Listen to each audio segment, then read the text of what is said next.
through the core of the engine directly. So turbojet, ramjet, buzzjet have very little to no use in modern aircraft due to noise and fuel consumption. Small general aviation aircraft use mostly horizontally opposed reciprocating piston engine, while some aircraft still use radial reciprocating piston engine. Their use is very limited. Many aircraft use a form of the gas turbine engine to produce power for thrust. These engines are normally turboprop, turboshop, turbofan, and few turbojet. Turbojet is the former terms for any turbine engine. There are so many different type of turbine engine. Describe most of the turbine engine is gas turbine. All four of previously mentioned engine belongs to gas turbine family. All engine must meet certain general requirement of efficiency, economy and reliability. Three things are there. Whether it is a reciprocating engine or jet engine, these three things all engine has to maintain. What is that? First is efficiency. Engine should have the good efficiency. Okay. Efficiency, economy, and reliability. Three things are there. These all three things all engines should have. So beside being economical in fuel consumption, an aircraft engine must be economical in the cost of original procurement and cost of maintenance, and it must be meet exacting requirements of efficiency and low weight to horsepower ratio. What do you mean by low weight to horsepower ratio? That means how much power is being developed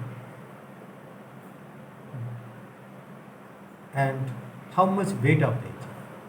Suppose power is developed which can only lift the weight of the engine, so that kind of engine is not suitable for aviation, because engine developed power is equal to the weight of the engine.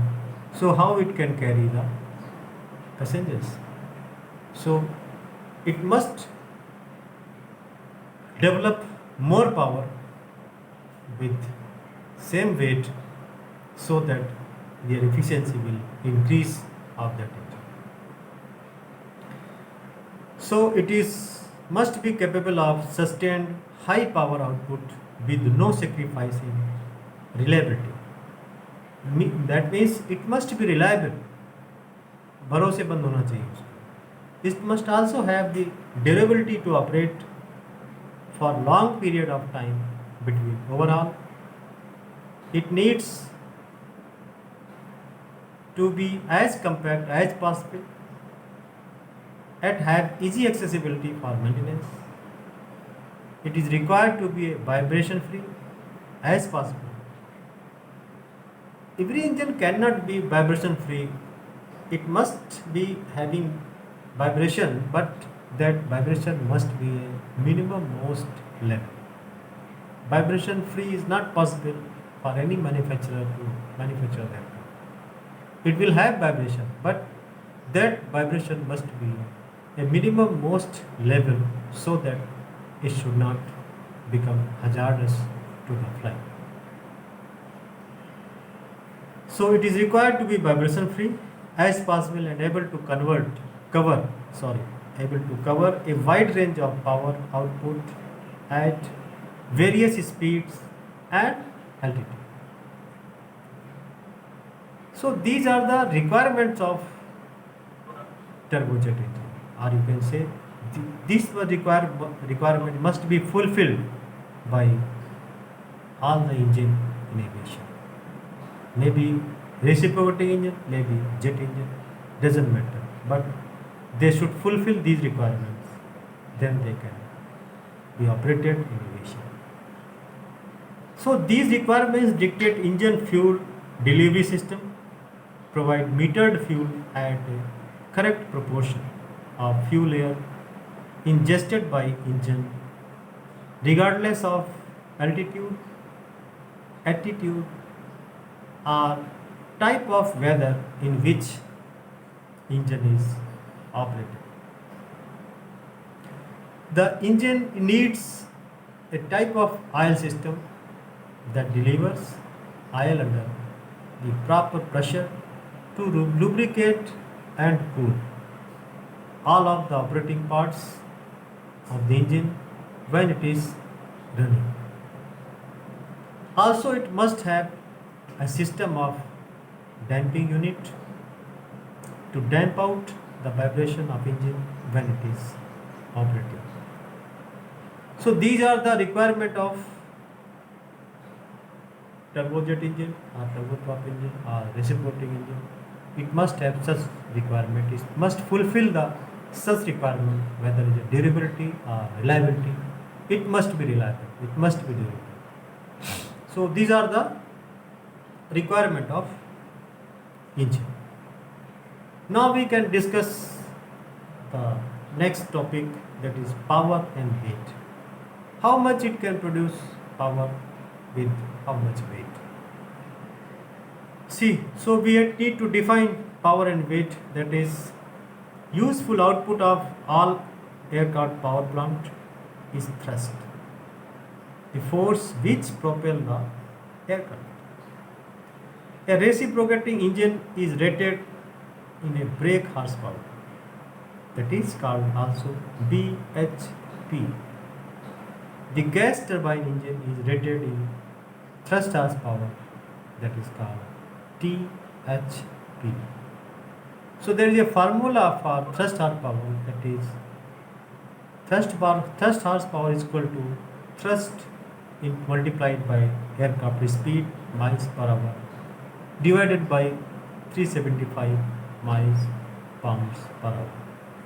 So put in this formula these variables, the thrust and aircraft speed and their 3 divided by 375, then you can calculate the thrust horsepower directly by putting all the variables in this formula. So it is necessary to calculate the horsepower for each speed of aircraft. Since horsepower varies with speed, therefore it is not practical to try or to rate or compare the output of the turbine engine on a horsepower basis. Aircraft engine operates at a relatively high percentage of its maximum power output and throughout its service life. Service life means that is a technical life of the engine. Suppose one engine is supposed to fly, manufacturer given at 4,000 hours, that is a total technical life of engine. So that is called your service life. That means this engine can fly around 4,000 hours in his service life. More than that it cannot fly, it must be grounded. Or if you can fly the aircraft more than 4,000 hours, then the engine has to go for overhaul. So these are the specific requirement of engine given by the manufacturer. So the aircraft engine is at full power output wherever a takeoff is made. It may hold this power for a period of time up to the limits set up by the manufacturer, because all limits, whether it is takeoff, level flight, or diving, or climbing, or max rating, all the parameters, all the specific parameters and limitations, these are being set up by the manufacturer. So engine is held at maximum power for more than 2 minutes and usually not that long. Within a few seconds after take lift off, our power is reduced to a power that is used for climbing and that can be maintained for a longer period of time. Aircraft has climbed to a cruising altitude. Cruising altitude, the altitude at which aircraft can fly for long distance. There is cruise speed, you can say, cruise altitude, you can say. Suppose you want to go from Bhopal to Delhi, so you need to take off the engine, take off at a certain altitude defined by the air traffic control to Delhi. On that altitude, you need to fix your throttle at certain angle, that is a cruise RPM and cruise speed and cruise altitude. So on that level flight, you can travel from Bhopal to Delhi. So that is called cruise altitude.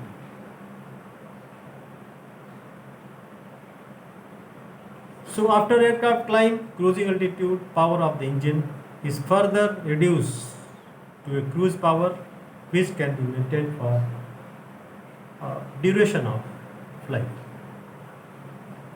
So this is all about your power and weight.